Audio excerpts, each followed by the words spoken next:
क्या आप जानते हैं कि भारत में हर रोज औसतन 80 से ज्यादा केसेस सामने आते हैं? यानी लगभग हर 18 मिनट में भारत में एक लड़की के साथ उसकी इज्जत का खिलवाड़ होता है। ऐसा संभव है कि जब आप यह खबर सुन रहे हो तब इस देश में कहीं किसी लड़की की इज्जत को लूटा जा रहा हो।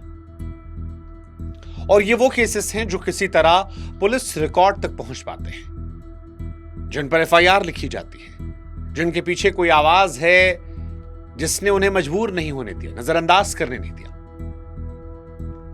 एनसीआरबी के आंकड़े कहते हैं कि 90% से ज्यादा मामले में अपराधी अजनबी नहीं होता, वो कोई सुनसान गली में छिपा चेहरा नहीं होता, वो वही होता है जिसे वो पीड़िता जानती है। कभी दोस्त, कभी रिश्तेदार, कभी पड़ोसी, कभी कॉलीग, तो कभी प्यार के नाम पर कोई पास आया शख्स। यह आंकड़ा सिर्फ अपराध की संख्या नहीं बताता, ये उस भ्रम को तोड़ता है जिसमें हम खतरे को अक्सर बाहर ढूंढते हैं, जबकि असली खतरा हमारे घरों, रिश्तों और पहचान के भीतर छिपा होता है।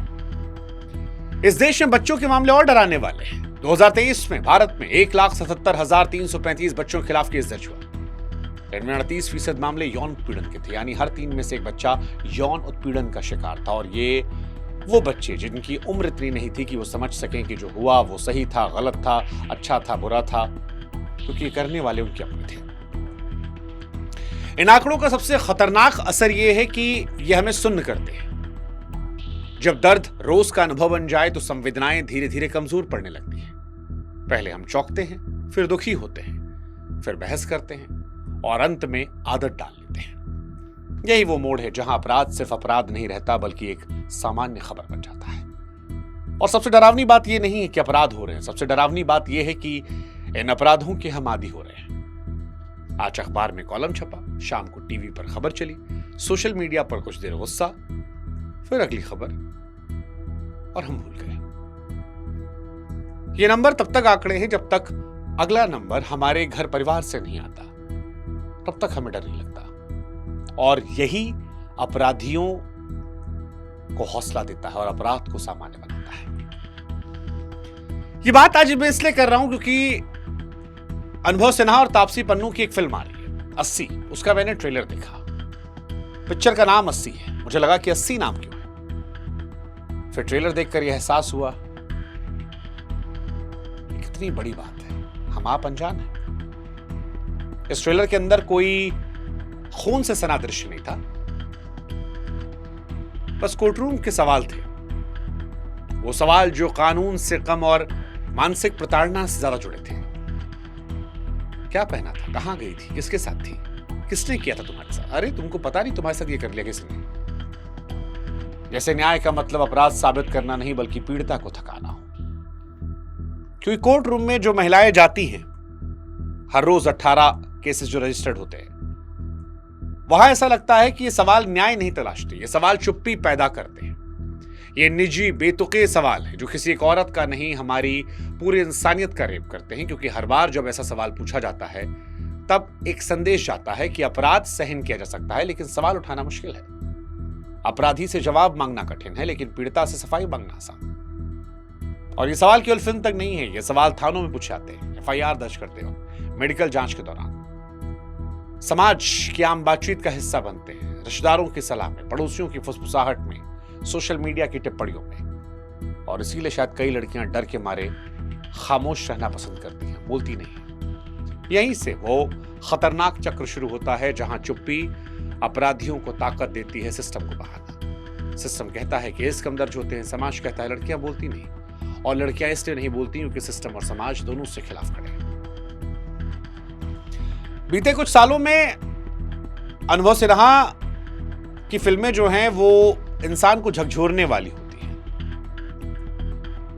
और ये तारीफ नहीं कर रहा हूं मैं, लेकिन मुझे लगता है कि ऐसे सिनेमा की जरूरत है देश को। ऐसा सिनेमा जो मनोरंजन के आराम से बाहर निकलकर असहज सवाल खड़े करे। ऐसा सिनेमा जो हमारे समाज की सड़ान पर बिना माफी मांगे हमला करे। अनुभव ये पिछले कुछ समय से काम कर रहे हैं। मुल्क में धर्म के नाम पर खड़ी की गई दीवारों को सवालों के घेरे में खड़ा किया। आर्टिकल 15 में जाति को सिस्टम की नसों से बहते जहर की तरह दिखाया। थप्पड़ ने उस हिंसा को चुनौती दी जिसे हम संस्कार और एडजस्टमेंट का नाम देते रहे। भीड़ ने दिखाया कि संकट के वक्त हम अपनों के लिए कितने पराये हो गए। इन फिल्मों ने समाधान नहीं दिया और शायद यही उनकी सबसे बड़ी ईमानदारी है, क्योंकि समाधान देना सिनेमा काम नहीं है, सवाल उठाना उसका सबसे जरूरी काम है, आईना दिखाना उसका सबसे खतरनाक काम है। और इसीलिए 80 उस कुव्यवस्था की अगली और शायद सबसे डरावनी कड़ी है। ये रेप की कहानी नहीं लगती, ये उस सिस्टम की कहानी लगती है जो रेप के बाद शुरू होता है। वो कोर्ट रूम जो हमारे समाज की असलियत है, वहां कानून की किताबें हैं लेकिन शायद संवेदनाएं नहीं, प्रक्रिया है लेकिन इंसाफ की आत्मा नहीं। हम अक्सर कहते हैं कानून बदला है, सच है, गाइडलाइंस बनी है, सुधार हुए हैं, लेकिन सोच वहीं अटकी है। पुलिस की संवेदनशीलता, अदालत में सवाल पूछने का तरीका, राजनीतिक इच्छा शक्ति, इन तीनों जगह वही पुरानी मानसिकता दिखाई पड़ती है। सिस्टम वही सवाल पूछता है जो समाज सोचता है, और समाज वही सोचता है जो उसने सदियों से सीख रखा है। और इन सब के बीच सबसे खौफनाक सच्चाई ये कि 18 मिनट में एक हमारे लिए तब तक एक आंकड़ा है जब तक हमारे घर तक न पहुंचे। याद रखिएगा, जिस समाज में डर सामान्य हो जाए वहां अपराध असामान्य नहीं रहता, वहां अपराध बस अगली खबर बन जाता है।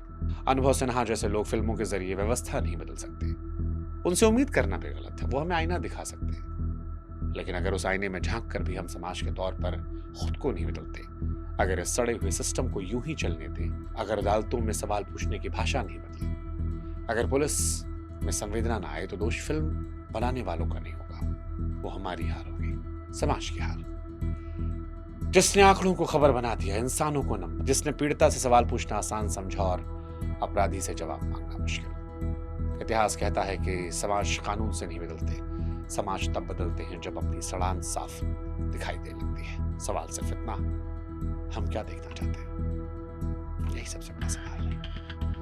80 ये सिर्फ एक नंबर नहीं है।